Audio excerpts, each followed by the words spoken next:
Tre Mullins, thank you very much for joining me on the Fit for Golf podcast. How are you doing, Trey? I'm doing great, Mike. How are you? Yeah, very good, thank you. Good. Trey, would you mind bringing the listeners up to speed on your background and what you're currently doing in the golf world? Yeah, so my name is Tre Mullins. I live in Knoxville, Tennessee. Just a little bit about me. I've been in the golf business for, goodness, 9 years now, and really started teaching full time probably about 3 or 4 years ago, and kind of addicted to speed and learning how to swing it fast and hit it far. So I'm currently at Fairways and Greens in Knoxville, Tennessee. It's a teaching facility, learning facility. We've got about 1,400 members that are just there to practice, no golf course. And it's been really great for me to kind of learn and take my business to the next level and kind of tinker a little bit and experiment. I found you via Instagram, I don't know how long ago now, but basically just started seeing some of your posts, maybe actually something that Downshift, the Yeah. pressure board company, may have reposted. And yeah, it was really interesting to see what you were doing. You were obviously making a lot of progress, and we kind of got in touch a little bit and started talking a little bit. And I was trying to learn as much as I could from your posts. You said that you're now addicted with trying to gain speed and figure out what leads to club moving fast. What led to this interest? I wish I had some kind of fancy answer or I guess coaching aspect, but I just wanted to hit it further, just like every amateur out there. From the time I started playing golf, I was big baseball background, and I was always tiny.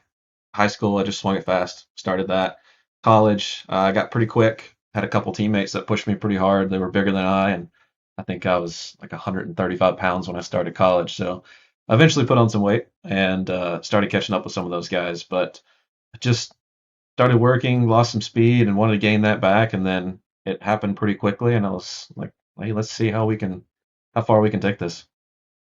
So when did this process start? It started earlier than what most people see on Instagram. In 2019, I bought super speed sticks, started that program, and basically started trying to hit it as hard as I could, similar to what you see a lot of my posts on Instagram. And my swing was not efficient. I was in not in good enough shape, and I actually hurt myself pretty bad. I didn't find out until kind of late 2020 that I had two bulging discs. And so I spent the majority of 2021 just recovering and learning. So Were they it lumbar put me on a better spine path. herniated discs Yeah, I or had two bulging disc, L4, L5, L5, S1, and it was a lot of pain. Lower back, sciatic area, entire left leg would go numb, sharp pains. It was no fun, and I knew that I had to go about it in a different way once I started learning a little more. how long after you started working on your speed did you start to struggle with the injury? It was so interesting too because it wasn't even like I was doing speed training. I noticed it getting a little tighter, and probably the summer of 2020, I was playing golf and I teed off with a hybrid for all things, not even with a driver, and it just popped. And at that moment, it went tingly, and the next morning, I couldn't really put my shoes on. So something was definitely wrong, and I was stubborn and tried to stretch and fix it on my own. And eventually, an orthopedic surgeon at the country club I was working at noticed I was in some pain, and he said, "Hey, come see me." And luckily, he was a close friend. He said, "Hey, I'm not going to cut on you. I don't even want to inject you, but here's a packet this thick of core and back strength exercises and everything. Do this and get in better shape." And I did that, and then kind of took it to the next level, and eventually got in the gym, started getting in better shape, and finally recovered. But I was still very hesitant to go about it, so I spent most of 2021 just learning. And analyzing all the fastest guys on tour. How can they do it at this speed and as often as they do it and not get hurt? And then started looking more into long drive and tried to take little bits and pieces and figure out why was their swings more efficient and not resulting in major injuries along the way as well. We won't spend too long on the injury because I do want to get into kind of your training and progress, what's been happening more recently. Do you think that the injury to your lower back is something that may have been pre-existing and was building up over time, and then it was the increase in sort of volume and intensity led to a little bit of a breakdown? Or Potentially. In college, I had some lower back pain, just a little bit, but we were always doing something. I was one of those guys that was addicted to practicing and hit balls all the time. I lifted as much as I could, just trying to get stronger. And it very easily could have been a small pre-existing injury, and then once I was older and not in as good a shape, started pushing myself way too hard, it flared up and got more severe. Okay, so moving on to how you've been able to gain speed and just how much. Can you give us a little bit of a timeline on when you first started thinking, okay, I want to gain some speed, let's start working on it? Maybe pre-injury to when you got injured, how much you lost when you got injured, Yeah. and the build up since. Yeah, so 2019, when I first started pre-injury, I was right around 117-ish on the course, maybe pushing it to 122. And I gained a lot of speed quickly. I got to where I was pretty comfortable at 124, and I'd hit 130, and I was playing kind of that low 120s range most of the year before I got injured. And when I started back 2021, the first thing I did was spend 2 months in the gym, just getting stronger, getting in better shape, gaining some mobility. And when I started my training again, I was probably closer to 114 on the golf course. So luckily, I didn't lose a ton, but I still had lost some, and I was could maybe hit 118. And fortunately, I'm a big believer that if you were fast at one point in time, you can probably gain that back pretty quickly. And over that winter from winter of 21 to spring of 22, I got pretty comfortable around 124, 125 again, kind of where I was pre-injury, and just some minor aches and pains. I befriended a physical therapist. His name's Paul Michael. He's here in town, and fortunately for me, we traded services. He's a little more expensive than I am for lessons, so I'm coming out on the better end of that deal. But I worked on his swing, and he worked on my body, and it made a big difference. I felt like I could push myself a little bit harder. So that year, I was pretty comfortable around the 125 range. I'd hit 131, 132 or so in practice, just giving it all I had. And majority of 2022, I didn't have really any pain, any injuries. And going into that winter, took it the next step, kind of did the same thing. Gym first, got a little stronger, got to where I was 130 or so comfortable on the golf course, and it hit 140. And now this winter, I've spent a lot of time actually more golf focused in the gym. A guy named Paul Mew, he's in Australia. He won the Australian Long Drive Championship this past year. We connected through Instagram as well. He's built me essentially a long drive gym program, and that's been the biggest thing that's allowed me to push through this next plateau. Last winter, I felt like I was kind of stuck at that 130, 140 range and couldn't really get any faster. And I think my body just couldn't handle it. So this off season, gym, body, fitness has been a big focus. And then I've started dabbling more in the long drive equipment, which obviously is giving me a little bit more on my top speeds. Just getting used to that, the length of the shaft, the heads, and all that. But it's been fun. So I'm comfortably 132 on course. I've hit 148 club speed with the 48-inch driver, and I've hit 211 ball speed. So we're getting there. Yeah. So you Been kind of fun. said it quite casually there, but those numbers are starting to really creep up into very impressive categories. So if we summarize there from when, if we just limit it to say a regular length driver, Yep. when you started to where you are now, if we say cruising speed on the course and max speeds, what are the differences there? Cruising speed pre-injury, I was 117, 118. And how old were you Max. then, too? Sorry. Oh gosh, now I gotta do math. 20, 30 now. When was that? 5 years ago? 25? Okay. And Yeah. how tall are you and what do you weigh roughly? 5'10". I was about 180 then. Now I'm about 193. I'm starting to gain a little weight. 200 is the goal. If I can get to 200, I feel like I can get a little bit more speed. But yeah, I've gained up to about 193, and it's healthy. We're good. But yeah, so I was 117-ish, comfortable. Maybe push it to 120, 121, and now I'm with a stock play driver, 131, 132, and I can push it to 138 or so. Okay, so we're So looking at nearly 15 miles an hour of cruising on course speed Yeah. in 5 years. Yeah. Yeah, like really impressive. And kind of one of the things that stood out to me when I was watching your videos on Instagram is that you didn't look like a giant. Sometimes you see Yeah. someone, who's pumping out crazy speeds and you're like, not that it's not impressive, but they Correct. might Yeah. be 6'4", 230, and their arms are hanging down to their knees, Mm. and you're like, okay, it's very impressive, but it almost looks like a normal swing, and the Correct. person is just blessed with that frame. But when I was watching yours, it was really clear to see how much progression there had been in your technique. And it was interesting that it was someone who, probably doesn't have the build for crazy high speeds in a stereotypical sense, was able to do it. A question that I have is, if you had to try and break down the contribution you got from, you said you started with purely focusing on smashing it as hard as you can. Then you did some work where you were really delving into the mechanics and the efficiency, looking at what the best guys did. And you talked about physical development. It's obviously very hard to isolate, but if you had to think back over the last few years and where the big gains came from in terms of working on smashing it as hard as you can versus, hold on a second, how am I actually moving when I'm doing this? Yeah.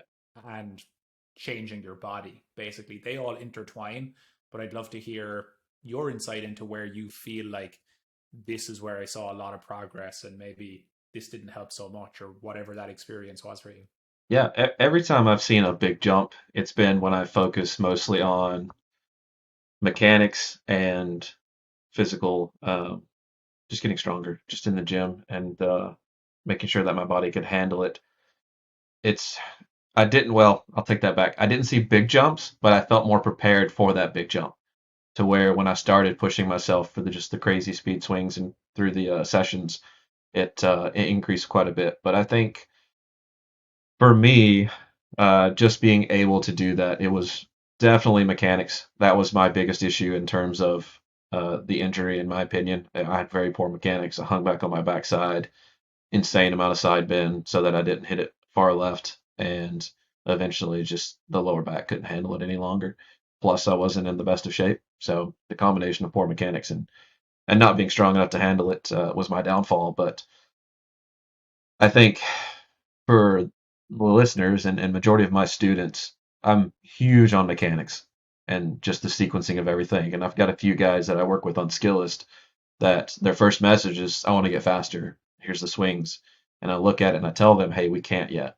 Because if you get faster, you're going to run down my route. And I don't want that to happen to you. So I've almost made it my mission to not only help people gain speed, but to do it the right way and to make sure that it's sustainable. And if we'll have a good conversation, and part of my questions on Skillist are how often do you spend time in the gym? Do you have a program? Et cetera, and things like that. And if they don't, then I push them towards that as well. But I'll be very strict with my students, even if they're 16, 17. If they come in and their swing is poorly sequenced, I'll say no, like not yet. We have to spend some time here first, and then we'll go down the crazy route of me pushing as hard as we can, and we'll get some fast swings in. But very very passionate about that part of it personally. Yeah, so obviously that's, the correct thing to do when you're thinking of long term for that player. They might also be good examples of golfers who will get faster without focusing on speed, Yeah, just as a byproduct of moving in a different pattern. Would you say that's something you've experienced? 100%. Especially, I would say for the average middle-aged golfer, like mostly, he usually doesn't turn very good on the way back. Sequencing is poor, so I'll see 5 to 6 mile an hour gains sometimes on club speed just from getting in the right sequence and making sure that we're moving and pivoting correctly. So that already there, yes, we've gained the speed, but it didn't take maybe what I'm putting myself through and what they see. But yeah, you're spot on. A lot of times, just the swing mechanics and the sequencing is a huge factor in gaining a little bit of speed there, or a lot. When you're working on that type of mechanical focus with players or yourself, how much of it would you say is at very slow speeds or without a club and ball? where it's solely just focusing on how my body's moving? Or maybe a better way of the question is, obviously eventually you want somebody to be able to get to be able to do these movements at as high an effort level as they can, because that's how we'll be our fastest. Great mechanics with maximum intent. How do you structure the build up process for someone who has, this inefficient sequence, and you want to change the movement pattern? How do you structure that in terms of, okay, I know this isn't what you might have thought of when, we discussed like speed training. You're doing something, that's not very fast at all, and you're not even hitting a ball. Like, how does that look? My favorite thing in person is to throw somebody on a downshift board and have them try to hit a golf ball. And when they almost fall and the board spins out from under them, I'm like, okay, like now we have to stop, slow down, take the club away, and figure out how we can get this board to work the correct way, without falling down or even making contact. But for the most part, a lot of work with the downshift board, a lot of work with force pedals, and my favorite thing, just starting out and all of my I have like junior speed clinics where I get a bunch of kids together.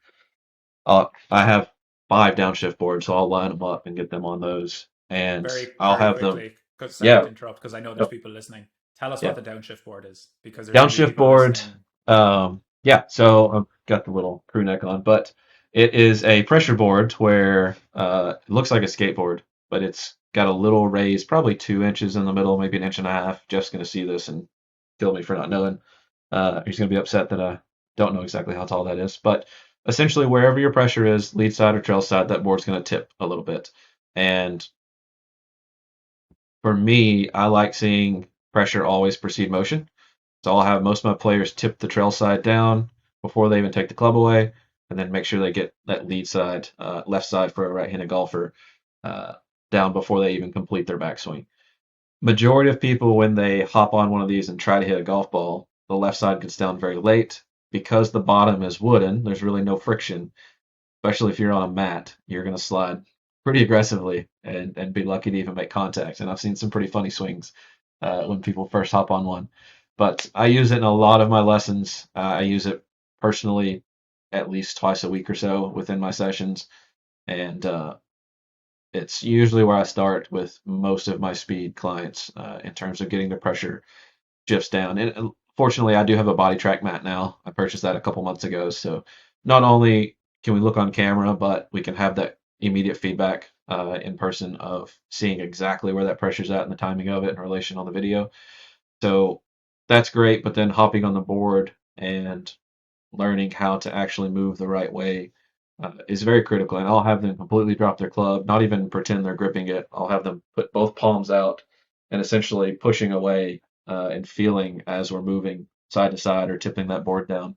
And as slow as possible, we'll go tip. Palms will face about 45 degrees away from you on the trail side. And then from there, we're trying to move back to the lead side. So uh, freezing at the top, and then again, just slowly going through. No club, not even a grip. When they feel comfortable, and this might take 15 minutes for some players, it might take us a while to do that. So this is more each person's individual progression.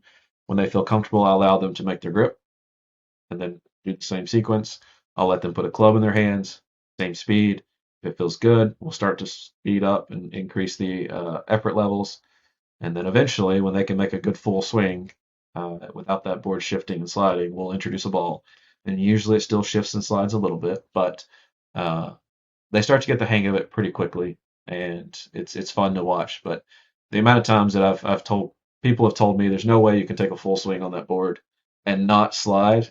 It's like I promise you can. Like, and then That's I what I made a was just post going to about that not ask. long ago. So I have that board and I've used it a lot, mostly without a club, and I've never hit a ball on it. But anytime I make a swing or even a backswing and a transition with any sort of speed, the Yeah, board is definitely spinning and sliding. And I've seen your post where I think you swing at 125 miles an hour hitting driver.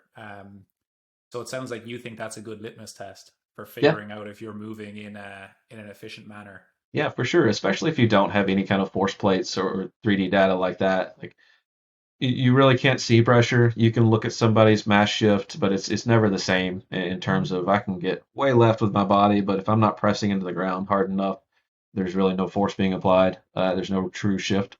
But Yeah, if you throw somebody on that board, it's you can't lie. You can't fake it. No. It sounds then like that you're definitely focused on essentially building from the ground up, thinking of mass pressure shifting, get essentially the global movement pattern cleaned up before you're thinking about things at the hands and Yeah. wrists and arms, and even like the sequencing of the segments in terms of separation of the pelvis or the torso. It's really how are you shifting that pressure and mass is almost step one.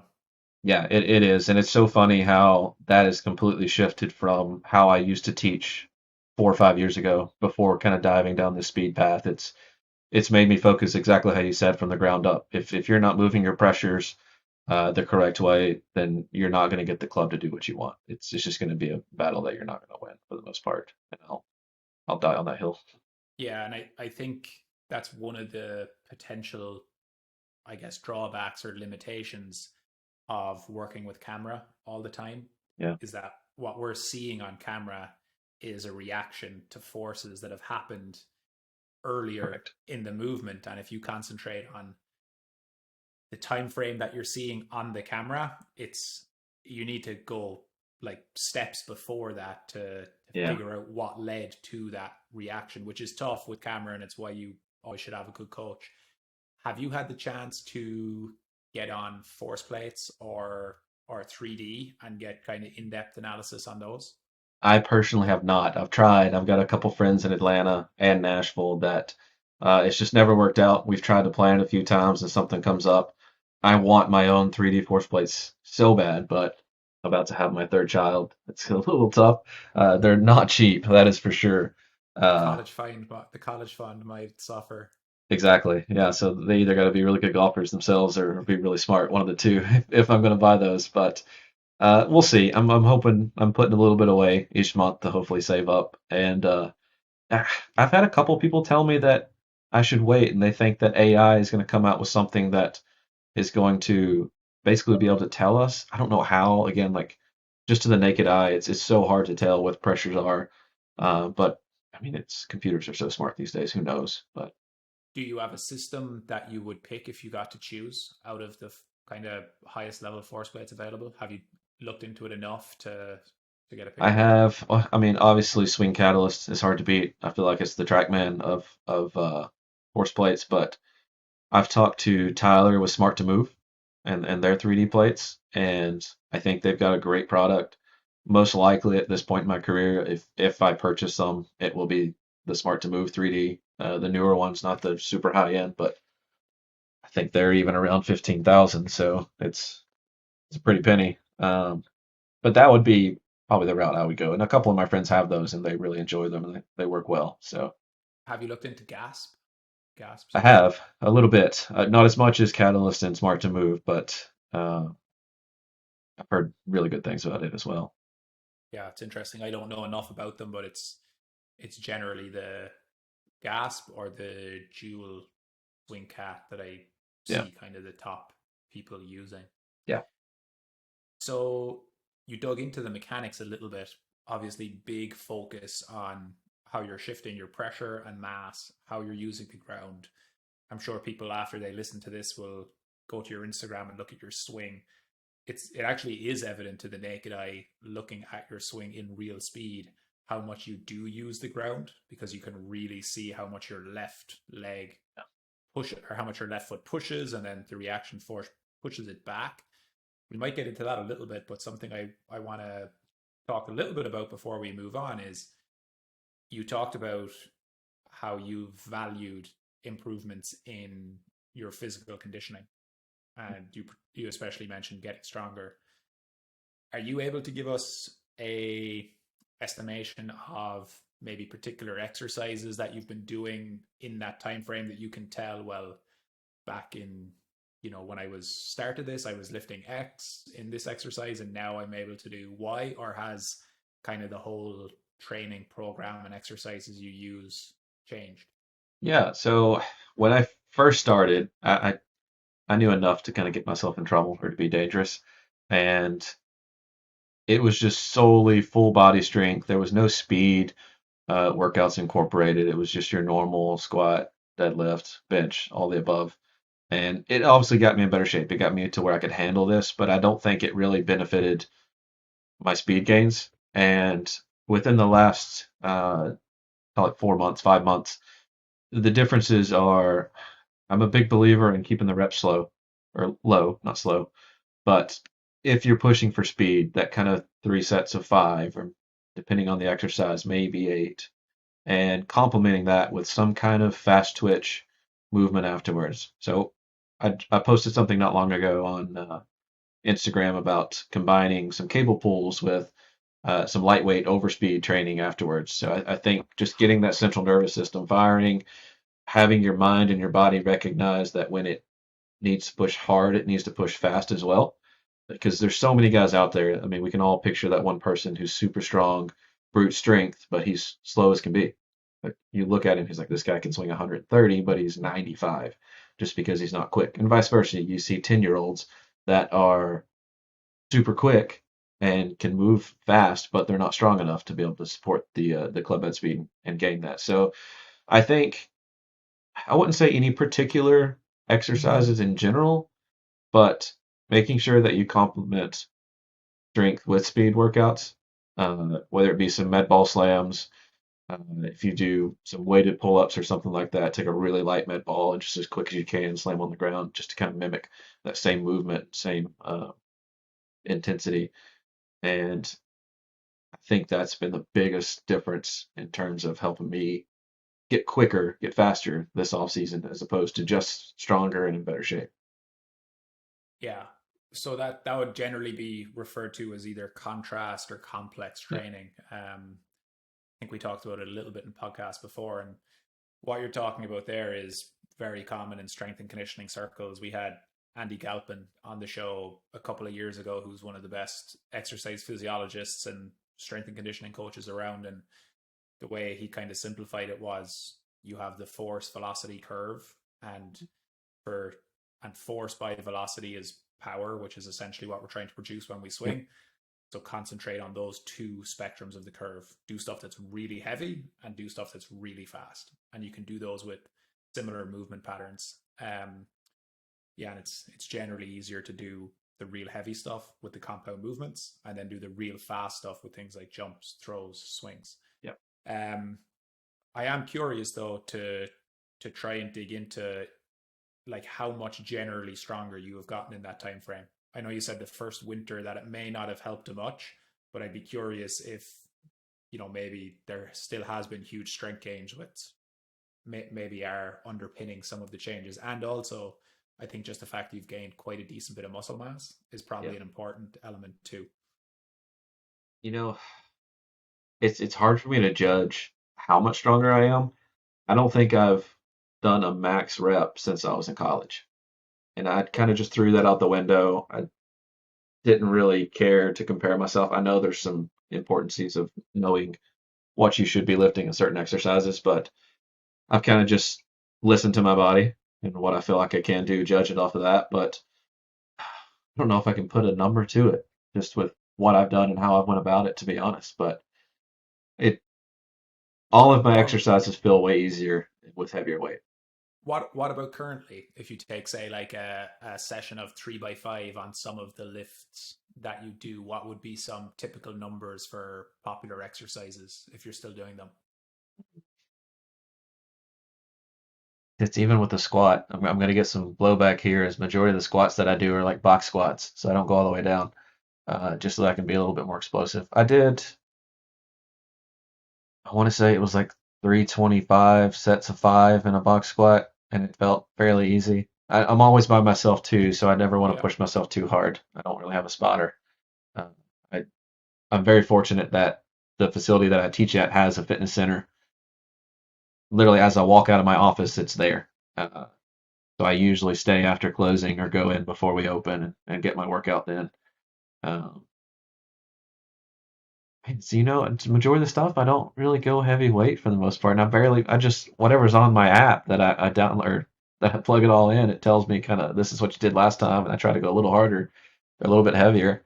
Uh, I know Scott Stallings and I are getting to be pretty close and good friends. And I've worked out with him once at his garage, and he pushed me a little harder than what I could handle. I know that. And it was funny. He had some kettlebells, and we were doing some just holds, and I was really struggling. I was like, "God, can I go lighter?" He goes, "That's the lightest I got, bud. Sorry." Like you're a whole lot stronger than I am, so maybe I'll bring my own next time. But Yeah. um, I think from listening to you to describe kind of your progression, it sounds like you're probably stronger than you're giving yourself credit for. And that there has been some decent progression in just your general physical capabilities from the time you've put in and from pushing yourself over that time frame. yeah, it feels like it. Like I said, I've just never been one to keep track of that and kind of worry about it. I just do what I'm supposed to every day, and I kind of go about my business. Yeah, it's actually a good point as well, in that one of the most important things in training is to keep the main thing. So you're using the metric that's most important to you Yeah, to basically inform you if your training is working or not. yeah, And it's also important, especially at certain times, to actually hold back in the physical training a little bit so that you're at full capacity for when you're trying to do like your golf swing and yeah. speed work, depending on the Agreed. time of year and things like that. Um, how much work have you done with speed training systems? Where, like, I know you mentioned speed sticks at the beginning. Did you use them after that? Have you used other systems, and are you still using them currently? Yeah, so I used speed sticks up until I think 2022 was whenever I got the stack, and I'm a big fan of it. I don't use it any longer, and I'll explain why in just a second. But so I've done super speed, I've done the stack, I've got arrow swing, I now have the speed toad. So I've tinkered around with a lot of different things. I think ripstick is about the only one that I haven't used personally. And it's one of those things that I've went down this path of if something can get me 1 more mile an hour, I'll try it. And it's I've got the Victory insoles that are the carbon fiber, helps you get like a 2 inch more vertical, and it's like if it gives me a half mile an hour, I think it's worth it. If anything, it feels nice. It's a little springy, so I feel like Yeah. I could maybe jump up and dunk a basketball or something. But uh, the stack was huge, and it if anything, for me being super scattered and ADHD, it kept things simple and allowed me to track, and it kept me going for the most part. And I think I just got to a point, and it's interesting too. I had a little shoulder injury to start this year, and it was while I was doing my stack workout, and I've kind of abandoned all overload swings, and I've done all overspeed, lightweight, or wind resistance.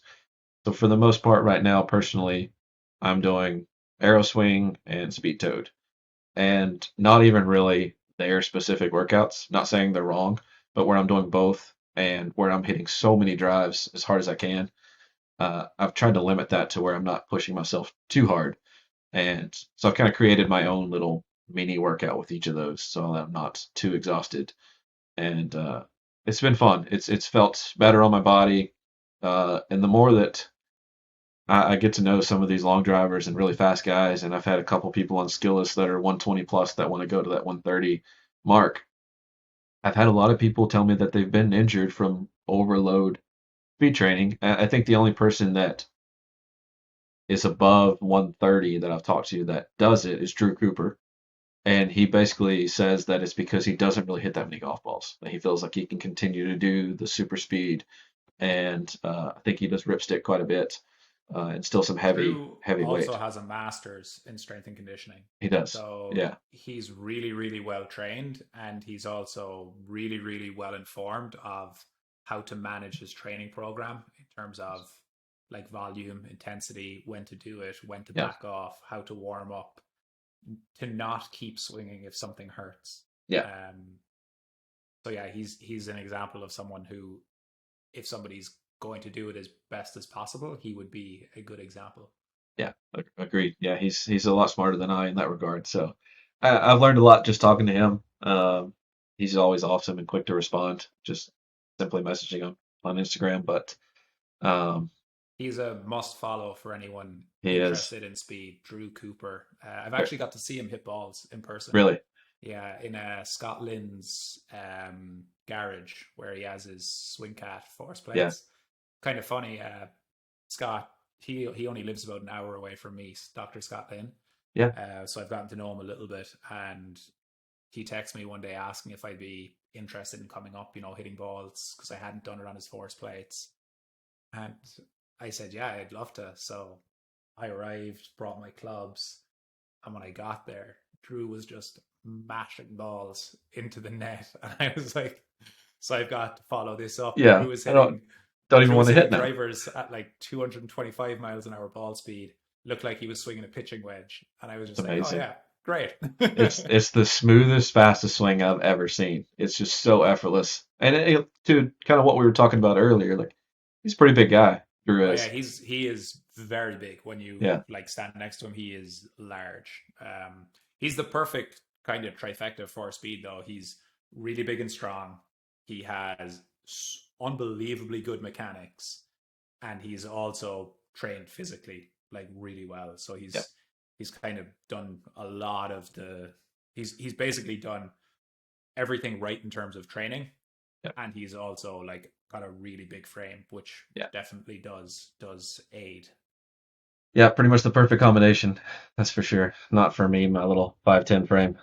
But if I ever get to 225, it's going to look a whole lot harder than Drew. That's for sure. You mentioned the are you referenced the sheer number of golf balls you're hitting. Give us a breakdown of your training week. What a typical weekly schedule looks like for you right now. At the Of obviously it's off season. Yeah, at the moment, the quantity's quite a bit lower. I'm kind of in a phase of where I'm trying to get stronger. I feel like I've kind of gotten to the point to where I don't know if I'm physically strong enough to go any faster than what I am now. So for the most part, it's 2 to 3 times a week, and with my speed sessions, so to speak, I'm still trying to work out 5 at least, and it's one of those things where I listen to my body really well. I'll some days I'll hit 80 balls and feel exhausted, and then one day I'll hit 200. But I would say on average I'm right around 125 or so. Full Driver speed. swings, driver swings. Full effort Yeah, in one yeah. session. That's warming up, hitting some irons, working my way up. I do my little speed primer now to where I've started doing a weighted ball throwing program, and I do my arrow swing and then the heavy pulls along with my speed toad. So some really fast overspeed swings, and then I go into my max sessions afterwards. And yeah, I probably average around 125 or so, full speed max. After And all your warm up stuff. after, yeah, Yeah, so that's a high volume. That is where did you how did that progression build up over time in terms of volume? Because I don't want a yeah, listener to don't hit start there. 125 drivers tomorrow. Do not start there. So I was really bad the last 2 golf seasons when I was playing. I slacked off on my speed training. I started teaching a lot. I've got little ones, and I was really focusing on playing. I was trying to play at a fairly high level, and so I spent all of my extra time short game putting, actually playing golf. So when I started back, probably in November, because the national assistance was that first week in November, and I didn't want to do anything until then. I could maybe take 25 swings max before I was exhausted. And it's just slowly progressed. And again, like I'm big on listening to my body, and when I'm done, I'm done. And eventually I got to where I could go 40 and 50 and 60, and then now I've worked my way up to that 125, potentially 200. Just got carried away the other night, it was last week, and I'd hit over 200 balls max. And I looked down, I'd been going at it for almost 2 hours, and it's like 11 p.m. And what's crazy is I still felt pretty good. Like I was still hitting like around 140 club speed and 200 ball speed every time. It's like I gotta go home. My wife's gonna kill me. It's late. So there's some days where I feel good, and I think I can just keep going. And but for the most part, I think that 125 is a good average number for me at the moment. If you hit 125 balls at max speed, how long does it take you before you're able to get back up to those speeds? Like if you went to so If you went to try and do that the next day, I'm assuming you'd be slower. You Yeah. there would be some fatigue there, is what I'm assuming. Yeah, and that's why I've kind of dialed back a little bit. When I was averaging kind of mid 130s with the max swings, it wasn't as hard on my body, and I felt like I could do it 3 or 4 times a week. But where I've gotten quite a bit faster, and I'm for the most part averaging around 140, and near the end of the session, 142, 143 club speed, it's definitely harder on my body. When I wake up the next day, my shoulders are sore, core is sore, and I know that that's kind of my sign that my body's not quite ready for this. So it's at least 2 days rest, 3 days rest. So I had a little session last night, and then a good friend of mine, Nick Vorbeck, who's on the long drive tour, he's going to come up Saturday. I'll probably squeeze a little mini session in, maybe hit 50 balls tomorrow, and then save it for Saturday so that we can kind of push each other. He's quite a bit faster than me, so maybe I'll get some That's adrenaline good. going and chase him. Do you use anything to try and assess or monitor fatigue apart from like how you're feeling? Do you use any tests or anything like that? No, for the most part, the only thing that I look at before, I would look at my club speed, and I always told myself if I dropped below 3 of my average, I would stop. And I'm pretty strict with my students in that, but I've kind of gotten to the point where I guess I'll go back to high school. I'm so competitive, and I ran track all through high school. And even though I wasn't in the best shape, I did the 800, and it was exhausting. But it didn't matter how tired I was, I would push myself that last 100 meters, and I threw up after every race. And it's kind of carried over to the speed training to where I would say the last 25% of my speed sessions are just pure adrenaline. So my body is exhausted, but my speeds are still there. So I have to really be careful that I don't push it too hard and cause some injuries there. But it's one of those things too that I don't really have many aches and pains anymore unless it's just the next day and I'm sore from it, which is normal for me. But um, I always feel like if nothing hurts and if I'm staying at that speed, keep going. So usually it's just that it's 10 p.m. or 11 p.m. and it's just time to go home is my sign. But I don't really use anything in particular. It's more just kind of how I feel. Yeah, that trade-off is an interesting one of how much to do in terms of getting more benefit as you ramp up the volume Yeah. versus increasing the chance of developing an overuse injury. And that Yeah. goes for any type of physical training or sport. Like it's a really tough question. And what's definitely true and is disappointing, but we can't get away from it, is that the more advanced we get, the harder and smarter we have to train while getting less out of it. Correct. you're, Yeah. you're really trying to milk mini gains. So yeah, that's a tough one. But I guess on the flip side, what's great for probably most of the people listening is that they're nowhere near as far along on that path as you. Yeah. So they can have transformative game gains in terms of their golf game with probably like 15 balls Yeah. 3 times a week, which I've seen time and time again. That's where I usually start everybody is somewhere between 15 to 25 balls, 2 to 3 times a week. And if they do that, and I've seen a lot of your stuff with Jaeger and Ben Martin in terms of a lot of these good players have it in them. They're just terrified to swing hard and they just don't realize it. Yeah, that's a good point. Actually, something, it gets more important as you get more advanced, and we're actually lucky a little bit in that when we're speed training, we have a radar that gives us really Yeah. accurate feedback. But the idea of auto regulation, which is basically a fancy term for, rather than having, and I think this again gets important as you get more advanced and you get more experienced, is rather than having a set ball count, for example, 3 times a week for the next month, I'm going to hit 50 balls. You can use your radar to regulate your sessions in terms of when might be a good day to push it and do more. If you're Yeah. seeing high speeds and you're feeling good and you've gotten to your arbitrary ball count of this much, that might be a day when you decide, hey, like things are going well here, let's keep going. And you might make some progress. On the flip side, if you're a quarter of the way or a third of the way through your balls and you can clearly see that the speeds just aren't there, that's probably a good sign that it's a day where, hey, let's back off. I'm clearly not recovered from my previous training, or I'm tired because I had a bad sleep or whatever, you're probably not going to make any progress and maybe just dig yourself a bigger hole in recovery. Is that Yeah. kind of something similar to what you'd be looking at with your sessions? Yeah, for sure. And I think that's probably why I stopped at that 80 ball mark in my last session is it just wasn't there. I think I hit, and it was interesting. I hit like 142 very early on and maybe my seventh or eighth swing. And I got really excited and it just slowly started to drop. And I got pretty tired. And I'm big on telling my students don't train slow. If you're going to sit there and hit 50 golf balls, five slower than what you potentially can, your body's just getting used to moving slower. And it could develop a bad pattern instead of kind of having the positive effect. I think that's a great point, and I also think that's when it might be a good time to focus more on the mechanics. Like you were talking about, it's like you Yeah, don't want to say miss a practice session because you only have so much time in the yeah, week. But if you're planning on speed and you're like the speed's not there, you can still get in good work, but maybe focusing on how you're moving, like you touched on yeah, earlier. And then the flip side of it is you can just dig yourself a bigger recovery hole that takes longer to get out of, and you're not just having a bad session today, you're probably affecting the one that you're supposed to have in yeah, 2 or 3 days time that you could, save the energy and recovery resources for. for sure.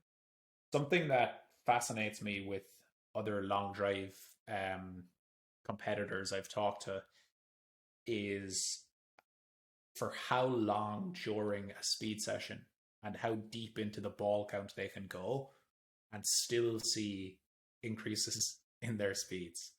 What sort of trends do you see? I know you do a really, really thorough warm up and priming session, which is definitely the way to go. It's on your, I think it's pinned to your Instagram. It's definitely It on your is. Instagram. So I recommend people check that out. But from, let's say, ball one to halfway through the session, what's the progression like in terms of speeds? Are you jumping in pretty much at a couple of percentage of your peak for the session, or does it take a while for your self to really really get coordinated and see the speed spike?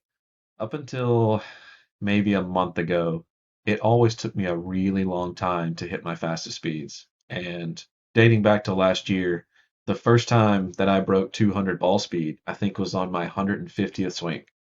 And I was, again, physically exhausted. And I just kept going because I was like, I got 200. Let's do it again. Let's do it again. And it kind of carried over into this year. And every time that I was getting close to 200 or getting close to a new record, it was very late in my session to where I knew I was tired. But obviously, that's in there. And I had a really good conversation with Ryan Gregnall about more the mental side of it and separating things. Of it's really hard for a good player to kind of shut that off and not focus on technique and swing and contact and direction and solely look at speed. So this might sound corny. Is a lot of times now, when I know that I'm going to try to push for a faster speed, I'll almost uh, kind of meditate for a little bit and just kind of relax and think about a lot of my fastest sessions and kind of get that just programmed into my brain before I go through my warm ups. And since then, it's come a lot faster. I've started hitting some of my faster speeds within my first like 10 or 15 swings as opposed to ball 100 of getting ramped up. And it's I feel like I can maintain pretty well for a long time. And like you said, a lot of it does depend on rest and workouts and what's gone on through the day. Like if I give 8 lessons and then work out and it's 9 p.m., I don't expect a lot. I might try it a little bit. If I see that the speeds aren't there, we'll focus on the sequencing and the mechanics. But uh, a lot of it is very mental, I think, for me personally, getting to those faster speeds early on. And it takes really not playing golf. I haven't played a round of golf on a golf course since November, and all of my golf has been in a TrackMan for the most part. So even the driver swings I make in those TrackMan rounds, I'm giving it just about all I got, just to kind of keep that focus there. And obviously, it doesn't work out every time, but I think it's helped with the speed training, and I'll eventually get back into the golf course here very soon. But I'm trying to squeeze out every little bit I can before I start. We're going to move on to your golf next. To finish up on your speed training stuff, I think you're doing a lot of these sessions pretty late at night. Yeah, Is that what you? Is very. Most that of them are very late at night. What sort of time were we talking about? Oh, so fairways and greens where I work Monday through Thursday closes at 8. So if I do any speed session, I wait until we close because I usually crank up some music and I get kind of loud and yell at myself sometimes. So I don't want to do that while there's people watching. They might It's judge me a little also bit. loud no matter what you do if the ball speed's 200 miles an True. hour Yeah, we had a indoors.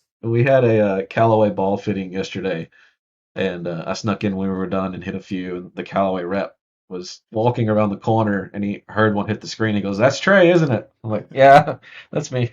Uh, yeah, we're in a big warehouse, so it echoes essentially. Every time I hit a ball, it's pretty loud, especially whenever I have like Nick down. Nick swings at 150, high 140s. We got 219 ball speed not long ago with him.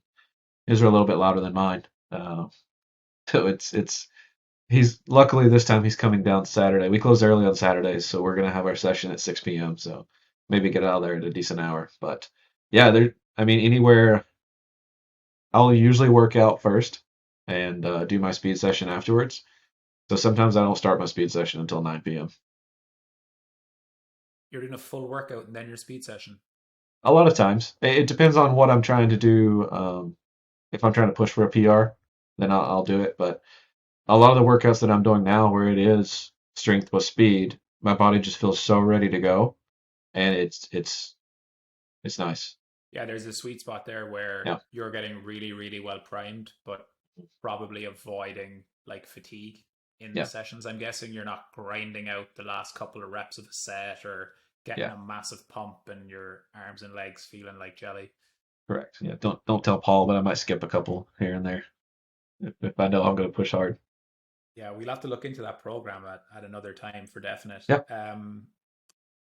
You haven't just been smashing balls into a screen. You've also been playing competitive golf, and you had a really good season last year. Can you talk to us about the level of golf you're playing, how you balance trying to gain all this speed and bringing it to the golf course, and kind of how it's influenced your game? yeah. It's last year was good, and I ended up winning our assistant player of the year. Qualified for the national assistants championship, and had a good year. I think my scoring average was right just above 70, and it's wild. Everyone tells me that I don't need this much speed for the golf course, but I feel so much more in control. I've hit, I think I was for the first half of the season, I was close to 70% of my fairways, and that was crazy. It dropped quite a bit. I think I ended up around 60, but my goal was 50%, and At what sort of it's ball speeds you had on the course, roughly? one. I want to say last year it was probably high 180s, 88 to 190, right around So there.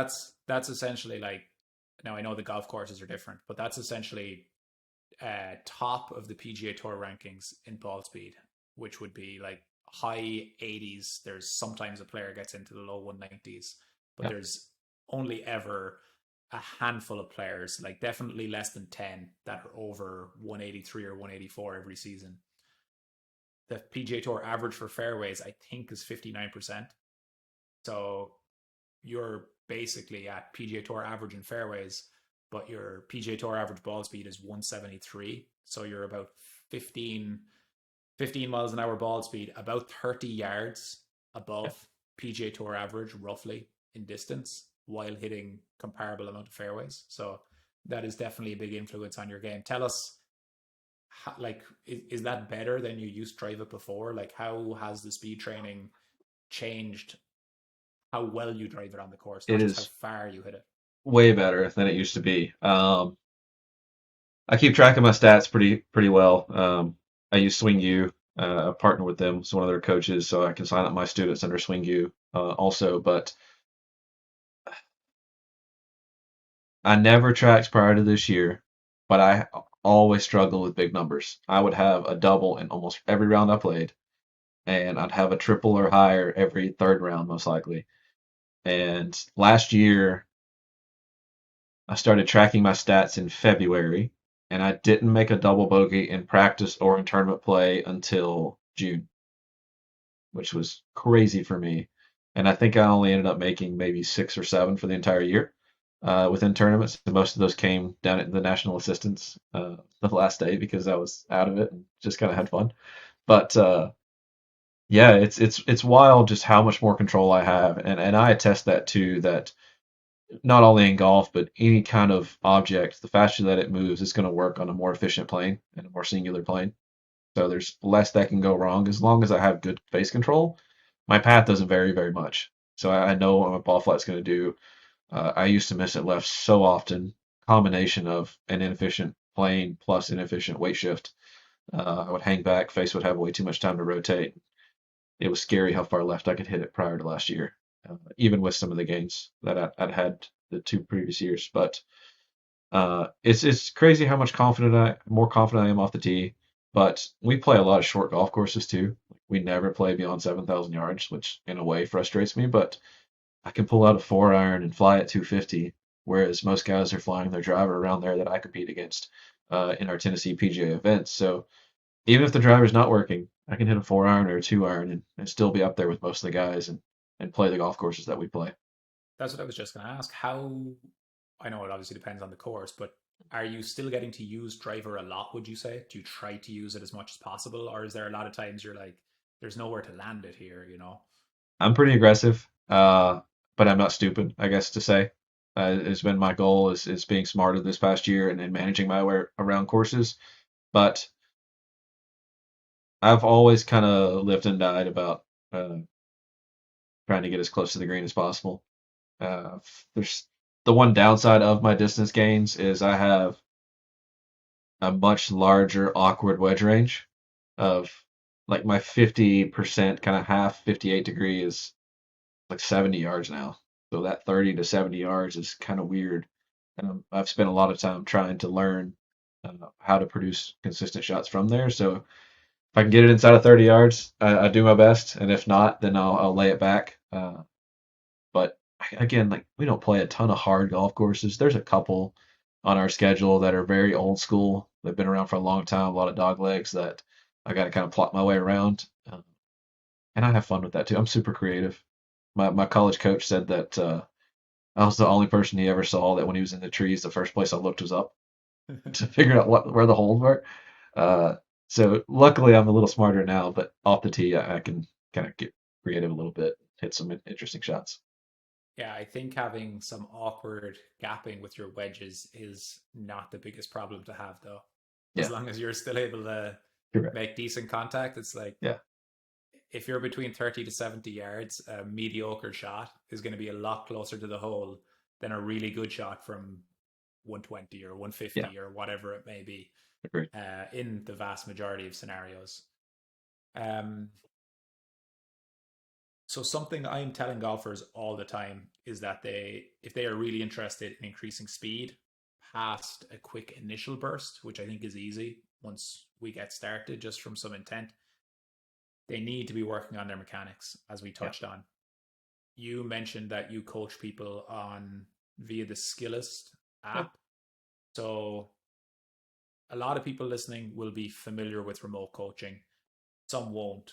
Can you explain how that process works and if people listening to this want to work with you through Skillest, if you're available and what they need to do? Yeah, of course. I started maybe 3 months ago, 4 months ago on Skillist, and it's a pretty interesting app. So you create your own profile and you can go on and search for your coaches. It actually asks you a few questions if you don't know who you want to work with, and it'll try to match a coach for you. It's almost like Tinder or Hinge for golf coaches and students. But if you know who you want to work with, you can easily search their name and find them.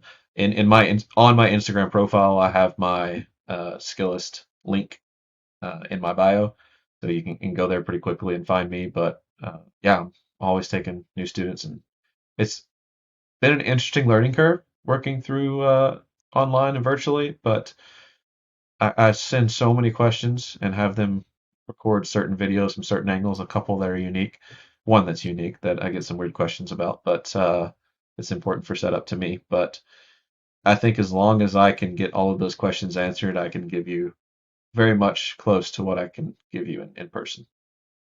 So is the main thing for people just a phone and a tripod to take video? They're kind of the two main criteria to be able to do it successfully, correct?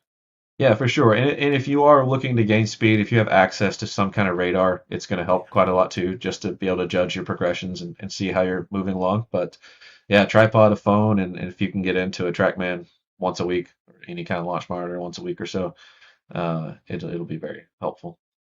Excellent. And just to finish up then, Trey, can you let people know your handles on whatever social media platforms you're on, if you have a website, basically where they can find you?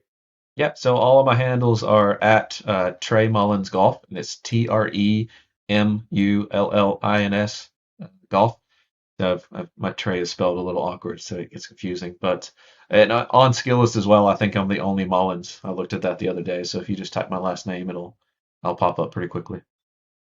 Excellent, Trey. Thanks a lot. I really appreciated the info. I'm sure the Yeah, listeners will learn a lot, and we might have to review in 6 months' time or a year's time and see how far you've gone in that time frame. yeah, would love to. Hopefully it's 150. That's the goal by the end of the year. 150 and 220.